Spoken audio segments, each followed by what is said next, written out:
They all stared at me from the front pew when I stood up at the podium.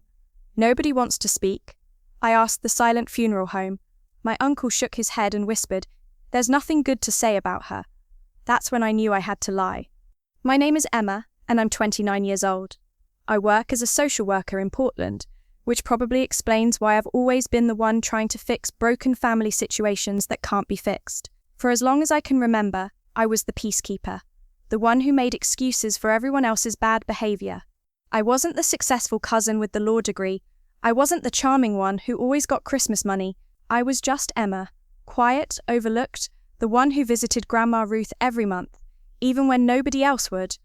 You see, my grandmother wasn't just difficult. She was cruel in ways that left scars on everyone who loved her. She had this gift for finding your biggest insecurity and twisting the knife until you bled. My cousins stopped visiting years ago. My own mother would make excuses to avoid family dinners. But here's what they didn't know about me. Working with broken families taught me that sometimes the cruelest people are carrying the heaviest pain. If you've ever been the one trying to hold a toxic family together, hit that subscribe button right now and tell me in the comments where you're watching from. I read every single one, and I want to hear your story too. Grandma Ruth died on a Tuesday morning in October. The call came from the nursing home at 6:47 a.m. She'd had another stroke. This time, it was final. I expected the family to come together, you know. Death has this way of making people forget old grudges, at least temporarily. But when I walked into Johnson Funeral Home 3 days later, the silence was deafening. My mother sat in the second row, staring at her hands. Uncle Tom was checking his phone. Cousin Jessica looked like she'd rather be anywhere else on earth. The funeral director, Mr. Patterson, cleared his throat nervously. "So, about the eulogy," he said, glancing around the room. "Who would like to speak about Mrs. Ruth?" The silence stretched on forever. I watched my family members avoid eye contact, like teenagers avoiding detention. Finally, my mother spoke up. Ruth was complicated. Uncle Tom snorted. Complicated? She told my daughter she'd never amount to anything right to her face at Christmas dinner, made her cry. She refused to come to my wedding, Jessica added quietly. Said I was making a mistake marrying beneath my class. The stories started pouring out then. How Grandma Ruth had criticized every life choice, dismissed every achievement, weaponized her sharp tongue against anyone who dared to be happy around her. She once told me I was too fat to wear my prom dress, my cousin Sarah whispered. I was 17 and already struggling with an eating disorder. Mr. Patterson looked increasingly uncomfortable. Perhaps we could focus on the positive memories. What positive memories? Uncle Tom interrupted. She was bitter and mean until the day she died. Some people are just born cruel. That's when it hit me. This woman, this complicated, damaged woman, was going to have a funeral where nobody could find a single kind word to say about her. Her own family was ready to let her go into the ground unmourned. I looked around at their faces full of justified anger and old wounds that had never healed, and suddenly I realized something that made my stomach drop. I was looking at my own future. If I didn't break this cycle of hurt, I'd end up just like her, alone, unmourned, with a family too damaged to grieve. "I'll do it," I said quietly. Everyone turned to stare at me. "I'll give the eulogy." The next morning, my phone rang at 7 a.m. It was my mother, and she wasn't calling to thank me. "Emma, we need to talk. Uncle Tom wants to have a family meeting before the service." I met them at Mum's house, expecting gratitude. Instead, I walked into an intervention. "You can't make up stories about her," Jessica said immediately. "People in this town knew Ruth. They know what she was really like." Uncle Tom leaned forward in his chair. "She made our lives hell, Emma. Don't you dare stand up there and pretend she was some loving grandmother. It's insulting to everyone she hurt." "So what's your solution?" I asked. "Just let her funeral be a silent disaster." "Maybe that's what she deserves," my mother said quietly. "Maybe some people don't earn beautiful eulogies." I felt something crack inside my chest. These were supposed to be the people who understood me, who supported my choice to show compassion even when it wasn't earned. "You're all so focused on your hurt that you can't see past it," I said. "This funeral isn't about Ruth anymore. It's about us, and who we choose to be."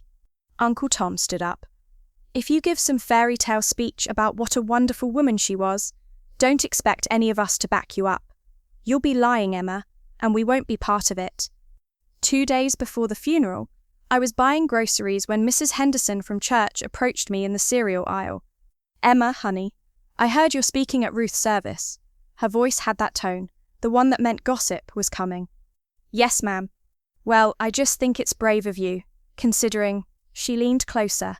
You know, dear, your grandmother wasn't exactly beloved in this community. She was quite harsh with people, made some very cruel comments over the years. My face burned with embarrassment. Everyone has their struggles, Mrs. Henderson. Oh, of course, dear.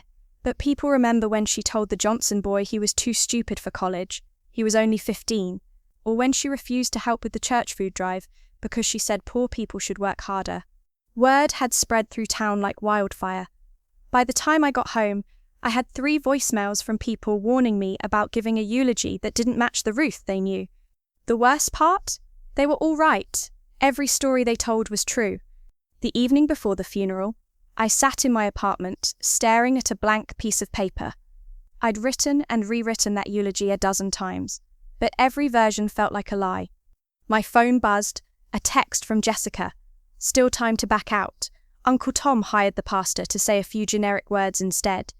Then another from my mother. Honey, maybe they're right. Maybe it's better to keep things simple. Even Sarah sent a message. I love you for trying, Em. But I can't sit there and listen to you make her sound like someone she never was. I realized then that my own family was prepared to let me stand up there alone and humiliate myself rather than support my choice to show grace to a difficult person. But as I sat there in the dark, I started thinking about all those monthly visits. Ruth in her nursing home bed, angry and bitter, yes, but also scared. Scared of being forgotten, scared that her whole life would add up to nothing but pain. I thought about my work, all those kids in foster care who acted out because they didn't know how else to express their pain, all those parents who lashed out because they were drowning in their own trauma. What if Ruth's cruelty wasn't evil? What if it was just broken? I picked up my pen and started writing again. But this time, I wasn't writing about the grandmother Ruth had been. I was writing about the grandmother she could have been, in a world where her own pain hadn't poisoned everything she touched. You're really going to do this, aren't you? I whispered to myself in the empty apartment. And for the first time in days, I felt something besides dread. I felt purpose. What my family didn't know was that I'd been preparing for this moment my entire career. You see, working in social services teaches you things about human nature that most people never learn. I'd sat across from mothers who'd neglected their children, fathers who'd abandoned their families, teenagers who'd committed terrible acts, and I'd learnt to look past the surface damage to find the wounded person underneath. I'd also learnt something else. Sometimes the most broken people need someone to tell a different story about them, even if it's not entirely true.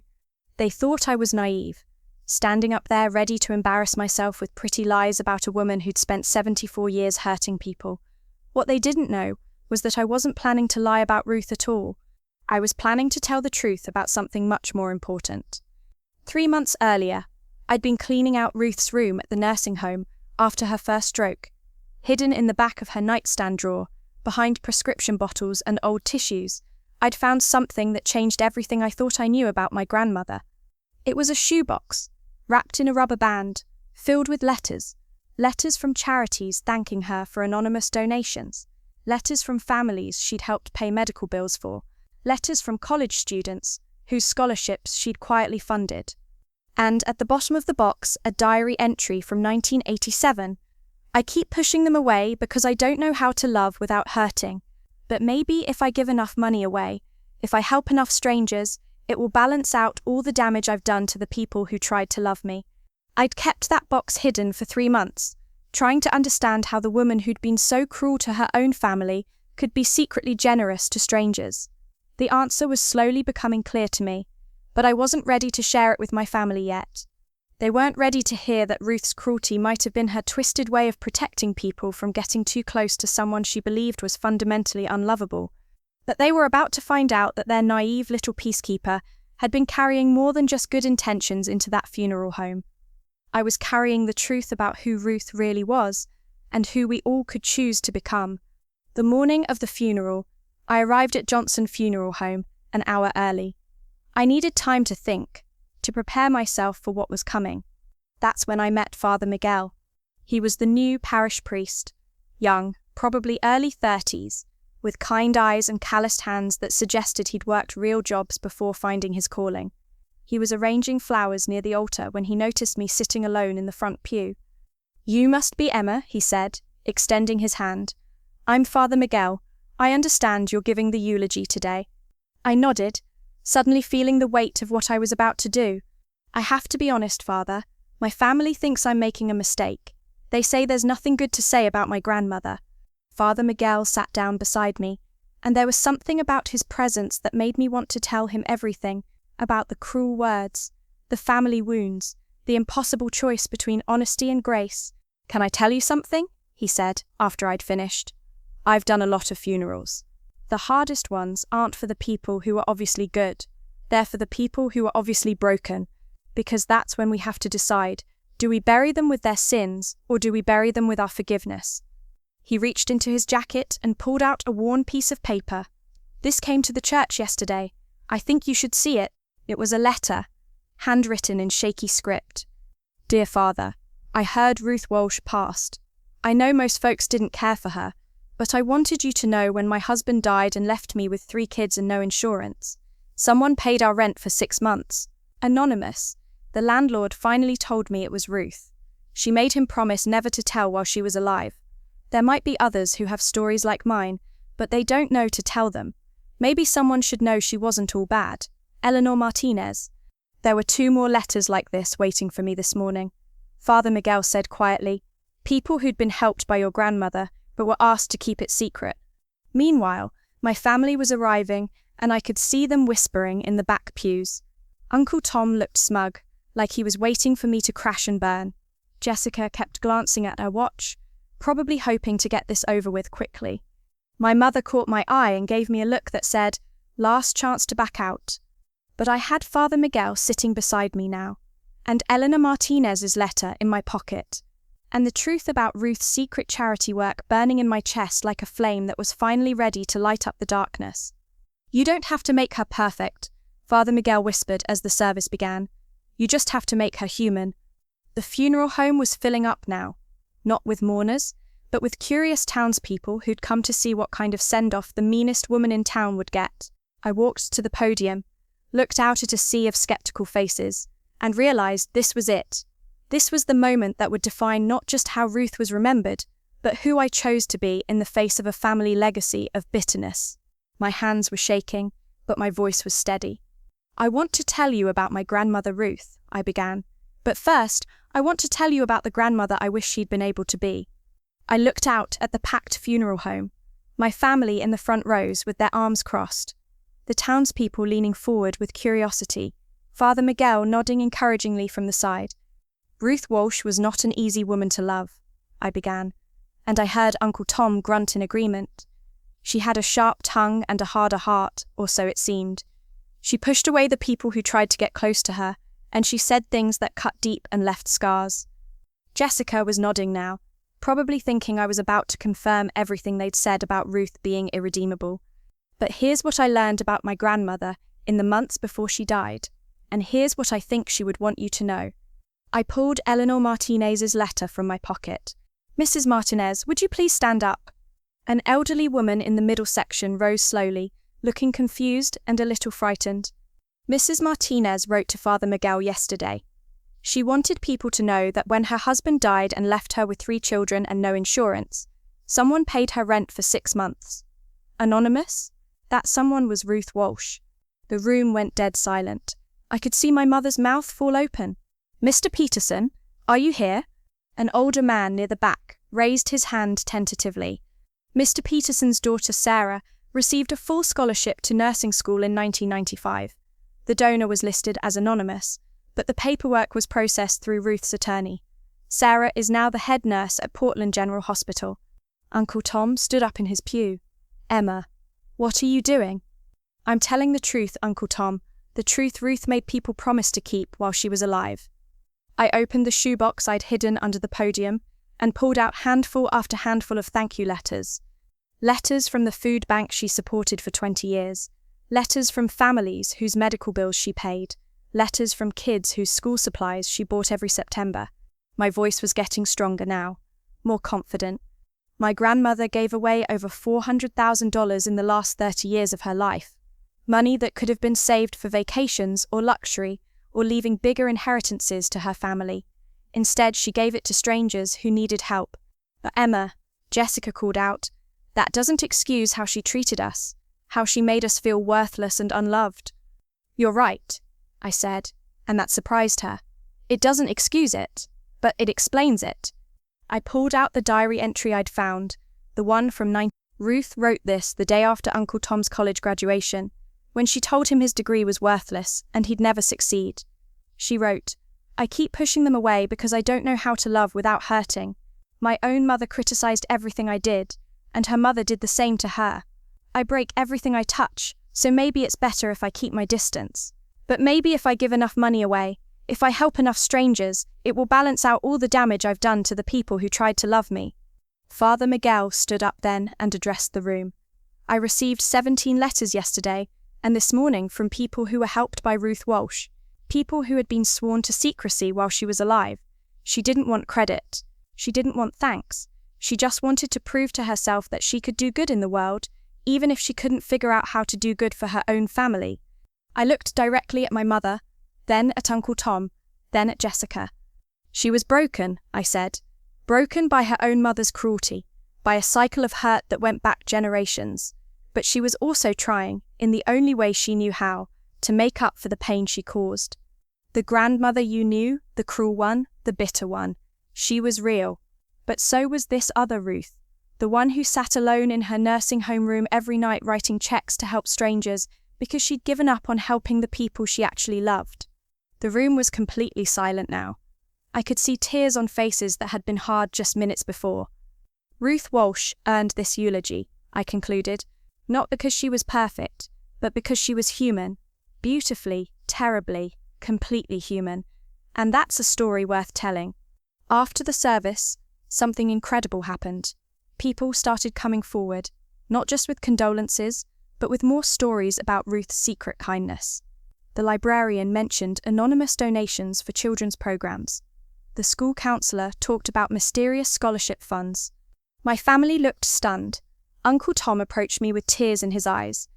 Emma, I had no idea. All these years I thought she just hated us. She didn't hate us, I said quietly. She hated herself. There's a difference. Jessica hugged me for the first time in years. How did you know to look for this? I didn't know. I just chose to believe there had to be more to her story. As I watched my family begin to process this new understanding of Ruth, I realized something profound had shifted. We weren't going to magically heal from years of hurt, but we'd broken the cycle of assuming the worst about people who struggle to love correctly. For the first time in my life, I understood that sometimes the greatest gift we can give someone isn't the truth they deserve, but the truth they need to become better than they were. I walked out of that funeral home, not just having honored my grandmother, but having discovered who I wanted to be in the world. That was 3 years ago, and I can tell you that our family is different now. Not perfect, but different. We learned that day that everyone deserves someone who will tell their story with grace, even when they don't earn it.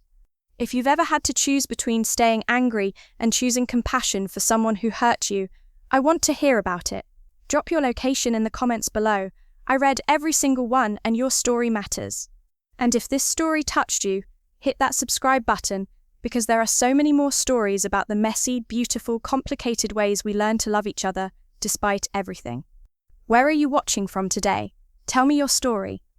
Right now, you can see 2 more videos on your screen. Don't miss them. Both carry stories that will stay with you,